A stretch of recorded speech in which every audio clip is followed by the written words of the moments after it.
അപ്പം നമുക്ക് സർഗം കിച്ചണിൽ കറ്റാർ വാഴ കൊണ്ട് നല്ലൊരു വൈൻ തയ്യാറാക്കാം. നല്ല ഹെൽത്തി ആയിട്ടുള്ള വൈനാണ്. അപ്പോൾ ക്രിസ്മസിന് നമുക്ക് എല്ലാവർക്കും ഈ ഒരു വൈൻ തയ്യാറാക്കാം.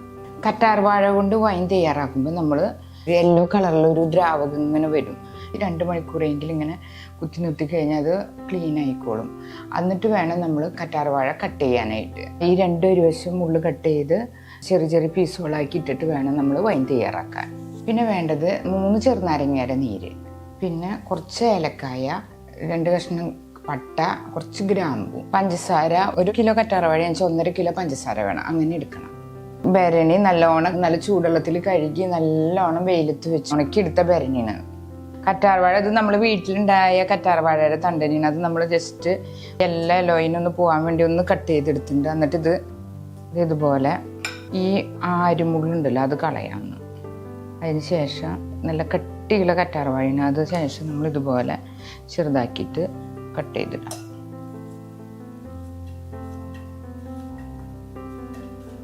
അപ്പം നമ്മൾ 8 കറ്റാർ വാഴ ഇങ്ങനെ നല്ല നൈസായിട്ട് ഇതുപോലെ കട്ട് ചെയ്തു. അതിൻ്റെ സൈഡ് മുള്ളും അതുപോലെ തന്നെ ഏറ്റവും അറ്റഭാഗവും കട്ട് ചെയ്ത് മാറ്റി. അധികം ജെല്ലുള്ള ഭാഗമാണ് എടുത്തുള്ളത്. ഇത് നമുക്ക് ഇനി വൈൻ കെട്ടാൻ നോക്കാം. നമ്മൾ കറുവാപ്പട്ടയും അതുപോലെ തന്നെ ഏലക്കായും ഗ്രാമ്പും ഒന്ന് ജസ്റ്റ് ഒന്ന് ക്രഷ് ചെയ്ത് കൊണ്ടുവരാം. ഇതുപോലെ പൊടിച്ചു കൊണ്ടുവന്നിട്ടുണ്ട്. അപ്പം നമ്മൾ ഭരണിയിൽ ആദ്യം നമുക്ക് കുറച്ച് പഞ്ചസാര ചേർക്കാം. അടിയിൽ ബേസ് പഞ്ചസാര ഇട്ട് കിടക്കണം. അതിനുശേഷം നമുക്ക് കറ്റാർ വാഴ ചേർക്കാം.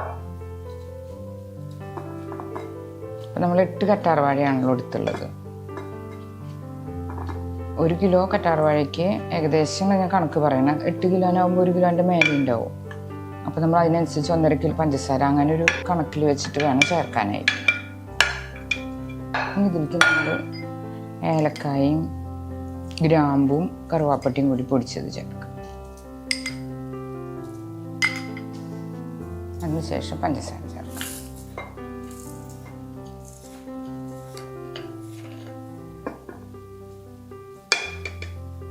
ഇപ്പം എല്ലാ കറ്റാറും ഇതിൽ ചേർക്കാം.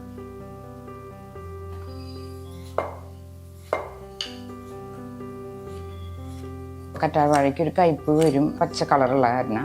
അപ്പോൾ പഞ്ചസാര അപ്പം അധികം ചേർക്കണം. പിന്നെ നമ്മൾ പൊടിച്ച് വെച്ചത്, പിന്നെ 3 ചെറുനാരങ്ങയുടെ നീര് കുരു ഇല്ലാണ്ട് പിഴിഞ്ഞതിന്. അപ്പോൾ ഫെർമെൻറ്റേഷൻ ഒക്കെ ആയിട്ട് നടക്കുള്ളൂ. അതിന് ശേഷം നമ്മൾ ഇൻസ്റ്റൻറ്റ് ഈസ്റ്റാണ്, അത് നമുക്ക് 1 സ്പൂൺ ചേർക്കാം. ഇനി നമ്മൾ മെയിനായിട്ട് ശ്രദ്ധിക്കേണ്ടത് തിളച്ചിട്ട് ആറിയ വെള്ളം തിളപ്പിച്ച് മുന്നേ നമ്മൾ ഇടണം. എന്നിട്ട് ചൂടാറി റൂം ടെമ്പറേച്ചർ ആയിട്ടുള്ള വെള്ളം വേണം ചേർക്കാനായിട്ട്. അതും കൂടി ചേർക്കാം.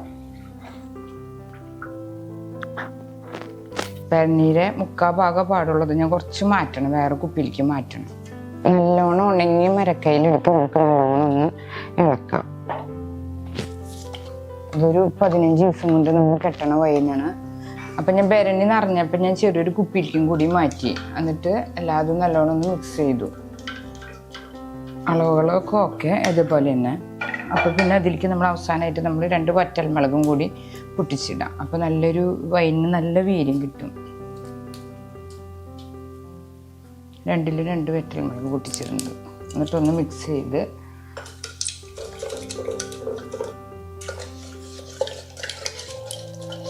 പതിനഞ്ച് ദിവസത്തിന് ശേഷം തുറന്ന് നമുക്ക് വൈൻ ഊറ്റാം.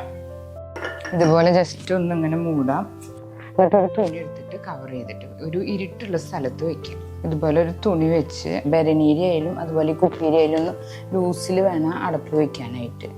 എന്നിട്ടൊരു റബ്ബർ ബാൻഡ് ഇട്ട് വയ്ക്കുക. ചരട് കൊണ്ട് കെട്ടിയാലും മതി. അപ്പോഴാണ് ഫെർമെൻറ്റേഷൻ ഓക്കെ ആയിട്ട് നടക്കുക. എന്നിട്ട് എല്ലാ ദിവസവും ഒരേ നേരത്ത് നമ്മളൊരു മരക്കയിലുകൊണ്ട് ഒരേ ദിശയിൽ ഒന്ന് ഇളക്കണം. എന്നാലാണ് നമ്മുടെ വൈൻ ഓക്കെ ആവുള്ളൂ. അല്ലെങ്കിൽ പുളിരസം കൂടി നിൽക്കും വൈനിന്. അപ്പം നമ്മുടെ വൈൻ ഓക്കെ ആയിട്ട് ഇതിന് എല്ലാ ദിവസവും ഒരേ നേരത്ത് ഒന്ന് ഇളക്കിയാൽ മതി. എന്നിട്ട് 15 ദിവസം കഴിയുമ്പോൾ നമുക്ക് ഊറ്റാം. അപ്പം നമ്മൾ 15 ദിവസം കഴിഞ്ഞിട്ട് നമ്മുടെ ഭരണി ഒന്ന് തുറന്ന് നോക്കാം. അപ്പം നമ്മുടെ കറ്റാർ വാഴ വൈൻ റെഡി ആയിട്ട് കണ്ട. കറ്റാർ വാഴ നമ്മുടെ വീട്ടിലൊക്കെ കുറേ ഉണ്ടാകുമ്പോൾ നമുക്ക് ഇതുപോലെ വൈനൊക്കെ കെട്ടാം. ജെല്ലിലത്തെ എല്ലാ ഗുണങ്ങളും നമ്മുടെ വൈനിൽ ഇറങ്ങിയിട്ടുണ്ട്. അതുപോലെ തന്നെ നമ്മൾ 2 വറ്റൽമുളകും ചേർത്തുണ്ടല്ലോ, അപ്പോൾ അതിൻ്റെ എരിവൊക്കെ കിട്ടും. ഒരു മാസത്തോളം അനക്കാണ്ട് വെച്ച് കഴിഞ്ഞാൽ നല്ല ക്ലിയർ ആയിട്ട് കിട്ടും. ഈ ഭരണി ഞാൻ നല്ല ചൂടുവെള്ളത്തിൽ കഴുകി വെയിലത്തൊക്കെ വെച്ച് ഉണക്കിയെടുത്തതാണ്. അതിലാണ് ഞാൻ വൈൻ ഒഴിക്കണത്. അപ്പോൾ പിന്നെ അതിൽ മട്ടൊക്കെ ഊറി നല്ല ക്ലിയർ ആയിട്ട് കിട്ടും. അപ്പോൾ ഒരു നല്ല വെള്ളത്തുണി വെച്ച് നമുക്ക് ഇതിന് ഒഴിക്കാം. അപ്പം നല്ലൊരു ഉണങ്ങി കയ്യിലെടുത്തിട്ട് വേണം നമ്മളിതുപോലെ വൈൻ ഊറ്റാനായിട്ട്. ഇതുപോലെ കണ്ട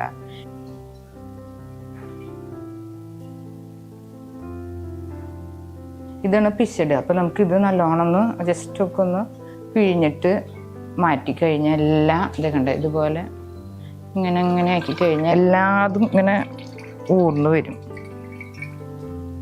അപ്പം നമ്മുടെ എല്ലാ വൈനും ഊറ്റിയുണ്ട്. അപ്പോൾ ഇത് പിശട് ഇതുപോലെ നമുക്ക് മാറ്റി വയ്ക്കാം. കണ്ട ഇപ്പം നോക്കിയാൽ അറിയാം വൈനിൽ ചെറിയൊരു കളറ് കട്ടി കിട്ടണമെങ്കിൽ ഒരു മാസമെങ്കിലും ഇങ്ങനെ ക്ലിയർ ആയിട്ട് ഇരുന്നാലാണ് നമ്മുടെ വൈൻ നല്ല വൈറ്റ് വൈനായിട്ട് കിട്ടുക. അപ്പോൾ നമുക്ക് ഒരു മാസം ഒന്ന് മൂടി വെച്ച് കെട്ടി വെച്ചതിന് ശേഷം നമുക്ക് ഒരു മാസം ആകുമ്പോഴേക്കും ക്രിസ്മസ് ആവും. അപ്പോൾ നമുക്കിത് ഉപയോഗിക്കാം. 15 ദിവസം കഴിഞ്ഞ് നമ്മൾ എടുത്ത് വെച്ച കറ്റാർ വാഴയുടെ വൈനാണിത്. ഇത് നമുക്ക് കുപ്പിയിലേക്ക് മാറ്റാം. നല്ലോണം തെളിഞ്ഞുണ്ട്, നല്ല ക്ലിയർ ആയിട്ട് തന്നെ നമുക്ക് വൈൻ കിട്ടും. കറ്റാർ വാഴ മാത്രമാണ് യൂസ് ചെയ്തത്. എത്ര കാലം ഇരുന്നോ അത്രയും വൈനിന് ടേസ്റ്റ് കൂടും ചെയ്യും, നല്ല ക്ലിയർ ആയിട്ട് കിട്ടും ചെയ്യും. അപ്പോൾ ഇതുപോലെ ക്രിസ്മസിന് നമുക്ക് എല്ലാവർക്കും ഇതുപോലെ കറ്റാർ വാഴ കൊണ്ട് നല്ലൊരു വൈൻ തയ്യാറാക്കാം. അപ്പം നല്ല ക്രിസ്റ്റൽ ക്ലിയർ ആയിട്ട് നമ്മുടെ വൈൻ കിട്ടും. എത്ര കാലം ഇരുന്നാലും ഒരു കുഴപ്പമില്ല, വൈന് ടേസ്റ്റ് കൂടുള്ളൂ. അപ്പം നമുക്ക് നല്ല ഹെൽത്തി ആയിട്ടുള്ള വൈൻ കറ്റാർ വാഴ കൊണ്ട് നമുക്ക് തയ്യാറാക്കാം.